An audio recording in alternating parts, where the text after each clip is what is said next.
Caucus states made up only 1.1 million, 3% of all Democratic votes, but selected 626, 15% of the delegates. Caucuses in the 2008 Democratic primary were filled with violations of party rules and, more importantly, were fraught with malicious practices unacceptable in any election in any country. They violated the core democratic principle of one person, one vote, so gaming the system produced a huge impact. Rather than investigate and penalize this otherwise illegal activity, the Democratic Party rewarded it by allowing it to stand.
And they didn't want to listen. They booed me, the whole 3,000 people at the convention.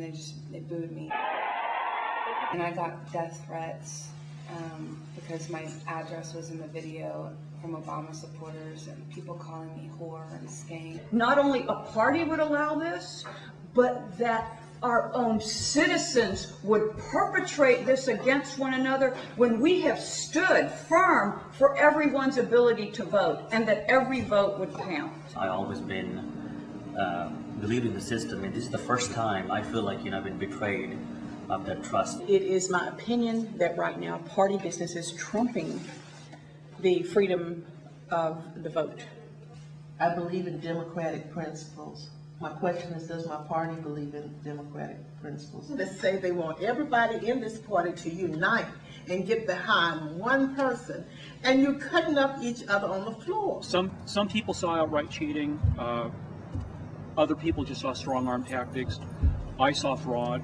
You're supposed to sign your names on these sheets, and the sheets are supposed to be controlled and passed out, and this is how you kind of maintain order. None of that was done. The sheets are just flying all over the place. You could put in your own names, you could add your own sheets or anything, so it was just filled with fraud. At the time, I didn't realize people probably signed up for their friends. I would have challenged that they were physically there. They were just changing it back and forth. It's like nobody seems to complain. Obama supporters going back through the crowd telling the people that were on the other side of the table and the people outside that they could go home, that they had been counted, but that they could go home. And I turned to Mom and Alice, I said, don't they need to sign the sheet first? That's how they're counted, and that, of course that is how they're counted. But they were going back there telling them, and a lot of those people that went home, English was not their first language. They were just holding us, and they had papers in their hand. The ladies that was holding us outside, she had papers in their hand for us to sign, but they didn't let us sign.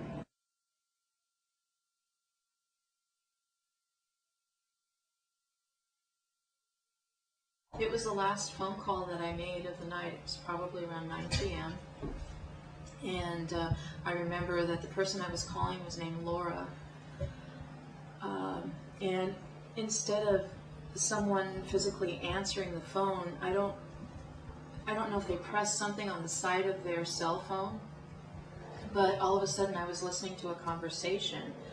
And initially it sounded like a meeting. There were probably about 3 women and 1 man. I don't know the women's name, but the man was referred to as Martin. And the women were looking at his walls and talking about his wallpaper, and I guess he had just moved in and they were telling him that he really needed to change the wallpaper. And what state was this? This was in Texas, in Dallas. That's where we were calling from anyways. It seemed initially like a training type of a program. The people were talking about how they were going to be collecting names the following day, asking people when they came in to vote if they were coming back to caucus. It took on a plotting tone. They were talking about how, again, they would take those names. They wouldn't have to physically be there, but their votes would be counted in with the caucusing. And if they were not going to be returning to caucus, the names were going to be collected and they were going to be added to the names of people that were going to go out and caucus that evening. It was unbelievable. I couldn't believe what I was hearing. So I asked Gina to go and get one of the other volunteers because I wanted somebody else to hear this. It was unbelievable that this could be happening. So I was still on the phone listening, and of course they kept on about how it was going to go down, that they would call the caucus to order. And I don't know anything, I've never caucused, but that they would call it to order, that they would have, I guess, the people on each side, I guess Hillary's on one, Obama, they kept, of course, referring to him as Obama on the other. And that's when, of course, then the campaign attorney came into the room where we were at, took the phone, again it was a Hillary campaign phone, and my notes that I had taken with the information that I had written, of course it was not very legibly because I was nervous. I couldn't believe, again I need to read that this could be happening in America. In America. You think these things happen in third world countries.